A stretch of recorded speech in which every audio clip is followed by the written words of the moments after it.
નમસ્કાર.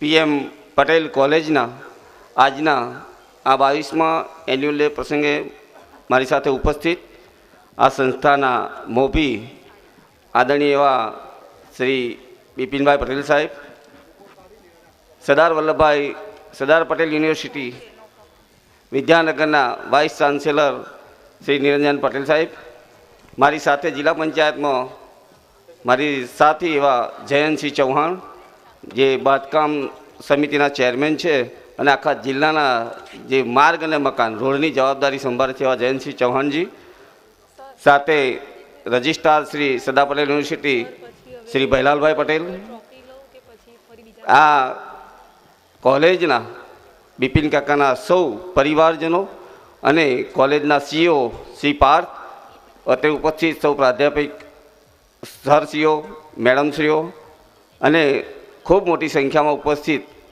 સૌ વિદ્યાર્થીઓ કે જેઓ આજના પ્રસંગે હમણાં જ 14 ગોલ્ડ મેડલ અને એવા જ આ કોલેજ તરફથી આપવામાં સિલ્વર મેડલ લીધેલા સૌ વિદ્યાર્થીઓ, સૌનો નમસ્કાર.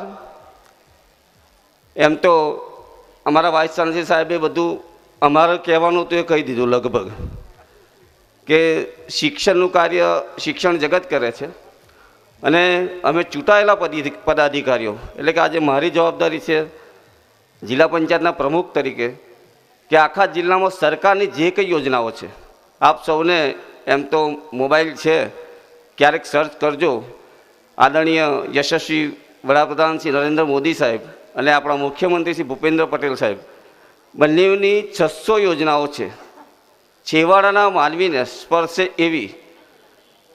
સૌથી ગરીબ માણસ છેવાડે જે જરૂરમંદ છે, જેને મફતમાં જમવાનું નથી અને અનાજ આપે છે, જેને શૌચાલય નથી, અને જે મારી માતા બહેનો ક્યારેય કોઈ નહીં વિચાર કર્યો હોય કે કોઈ ઘરમાં ગામડામાં તમે બાળકો આવતા છો ગામડામાંથી છેવાડે સીમમાં જે લોકો રહે છે અને જે માતા બહેનો ખુલ્લામાં શૌચક્રિયા જતી અને જે ઘરડા આપણા ઘરે આપણા મા બાપ હોય એ બીમાર હોય કે આપણી બહેન સગર્ભા હોય ને ડિલિવરીના સમયે ઘરે આવી હોય અને ખુલ્લામાં શૌચ જવાનું જે હતું એનો વિચાર ક્યારેય કોઈ નહીં કર્યો.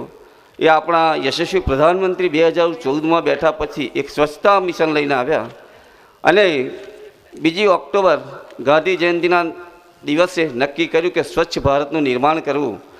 એ અંતર્ગત 14થી આજે 8-9 વર્ષ થયા, લગભગ 80-90% સુધારો જોવા મળે છે. સ્વચ્છતાથી નહીં તમને તકલીફ પડે, નહીં રોગ આવશે, તમારું સ્વાસ્થ્ય સારું રહેશે. સ્વાસ્થ્ય સારું રહેશે તો પૈસા બચશે. એક યોજનાની પાછળ અનેક વિચાર છે. તમે ગામડામાં જુઓ, ગંગા સ્વરૂપ માતા બહેનોને વિધવા સહાય આપે છે 1250 રૂપિયા. 80 કરોડ પરિવારોને સરકાર મફતમાં રાશન આપે છે. તમારા શિક્ષણની વાત કરી સાહેબે કે નવી શિક્ષણ નીતિ આખી અમલમાં આવી છે અને એથી વિશેષ તમે આજે ગ્રેજ્યુએટ થઈને નીકળશો એથી અને હજુ પણ નવા વિદ્યાર્થીઓ આવશે. એક વિશ્વકર્મા યોજના આવી છે MSME અંતર્ગત, એટલે કે જે કોઈને પોતાના ફિલ્ડમાં કુશળ કારીગરી છે, લુહાર છે, સુથાર છે, કોઈને પોતાનો નાનો ધંધો કરવો છે, એ લોકોને 3 લાખથી 15 લાખ સુધીની લોન એકદમ ઓછા વ્યાજે કોઈ ગેરંટી વગર મળે એવી આખી વિશ્વકર્મા યોજના પણ હમણાં 1 મહિના પહેલાં આદરણીય પ્રધાનમંત્રીએ શરૂઆત કરી છે. સરકારની યોજના ગણવા જઈએ તો ખૂબ છે, પણ તમારે ભારે એવું આવે છે કે સાહેબે કહ્યું કે એક સંકલ્પ કરવાનો છે, વિકસિત ભારત સંકલ્પ યાત્રા. હમણાં અમારો એક કાર્યક્રમ છે, વિકસિત ભારત સંકલ્પ યાત્રા મોદી સાહેબની ગામે ગામ ફરે છે. હિન્દુસ્તાનના દરેક ગામ અને દરેક શહેરમાં આ યાત્રા ફરે છે અને આ યાત્રા ફેરવવાનું કારણ શું છે? એક સરસ રથ બનાવ્યો છે, એમાં સરકારની 19 યોજનાઓ એક ગામડાના લોકો સુધી, છેવાડાના માનવી સુધી પહોંચે એનું એક કાર્ય સરકાર કરી રહી છે અને એમાં અમને પરોવ્યા છે. અમારે નિયમિત એ કાર્યક્રમમાં જવાનું હોય છે. મારે એના કારણે જવાનું છે. મેં સાહેબને કહ્યું કે મારા 11 વાગ્યાનો કાર્યક્રમ છે, પણ સાહેબ કે ના, તમે રોકાઓ અને તમારી વાણીનો અમને લાભ આપીને જજો. એટલે અમારું એક કામ છે કે સરકારની યોજનાઓ લોકો સુધી પહોંચાડવાનું. પણ આવું એક સારું ઓડિયન્સ મળતું હોય કે જે યંગસ્ટર છે, તમને આયુષ્યમાન કાર્ડની ખબર ના હોય તો તમારે ઘરે જઈને આજે પહેલું આયુષ્યમાન કાર્ડ કાઢજો. કોઈ ભાઈ બીમાર પડે ને, આપણો સગ્ગો ભાઈ, તો 200 રૂપિયા આપણે એના દવાખાનામાં જવા નથી આપતા.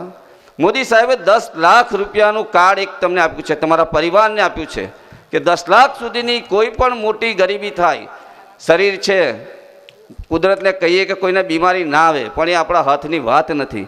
ક્યારેક બીમારી આવે અને મોટી બીમારી હોય, સામાન્ય ઘરનો માલિક હોય, ગરીબ મધ્યમ પરિવારનો કોઈ વ્યક્તિ હોય અને કિડનીનું કોઈ થાય, કેન્સર થાય, એટેક આવે, તમે જો એટલા બધા લોકોને ફૂડને કારણે, સાહેબે કહ્યું કે ફૂડ ખાધાની, આપણી જે ખાધા ખોરાકીને કારણે જે રોગો થવા મળે છે, એના કારણે અચાનક હવે બધું થવા મળે છે. એટલે ના થાય એની માટે કોઈ ગરીબ વ્યક્તિ સારવારના અભાવે વહેલું એનું આયુષ્ય ના પૂરું થાય એની માટેની વાત છે. અમારા એક કાર્યક્રમમાં એક બહેનને ખૂબ તકલીફ થઈ હતી કેન્સરની. એ બહેન રડી પડ્યા. અમારી કાર્યક્રમમાં એક કાર્યક્રમ હોય છે, મેરી કહાની મેરી જુબાની. એ સ્ટેજ કાર્યક્રમ હોય, ગામના લોકો એને જે લાભ મળ્યો એ સ્ટેજ ઉપર આવીને બોલે.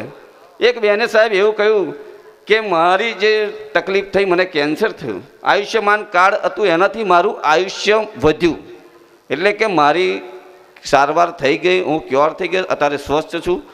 એટલે આપને સૌને વિનંતી કરું છું કે કોઈને ઘરે કાર્ડ ના હોય ને તો કાર્ડ કાઢજો. આપ ભણેલા છો, જેને NFSI કાર્ડ છે, જે કે BPL કાર્ડ છે, ગામડાના વ્યક્તિ હોય તો એ ઓનલાઈન પણ નીકળી જાય છે. એટલે આપ બધા એજ્યુકેટેડ લોકો છો અને આપણી આજુબાજુ ફરિયામાં કે એવા લોકોને પણ સલાહ આપજો કે સરકારની યોજનાઓનો મહત્તમ લાભ લો.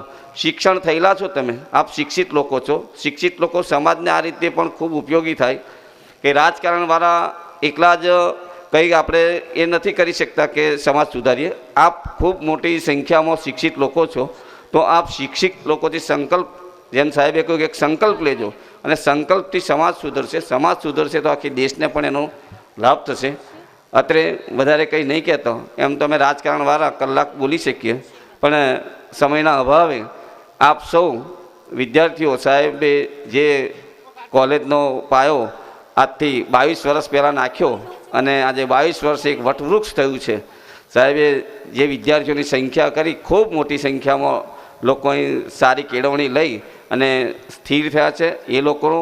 અને આપ સૌને હજુ વધારે ને વધારે આપ આપણી દરેકે દરેક ક્ષેત્રમાં પ્રગતિ કરો અને આપ ભણતા હો તો વધારે ને વધારે ભણો અને આપણું આગળનું ભાવિ સરસ આપ ધંધા કરો, રોજગાર કરો અને સરસ સેટલ થાવ અને દેશની અને આપણા પરિવારની અને આપણા ગામની સેવા કરો, એવી આપ સૌની પાસે આશા રાખું છું. આપ સૌને ખૂબ ખૂબ શુભેચ્છા આપું છું. ભારત માતા કી જય. જય જય ગરવી ગુજરાત.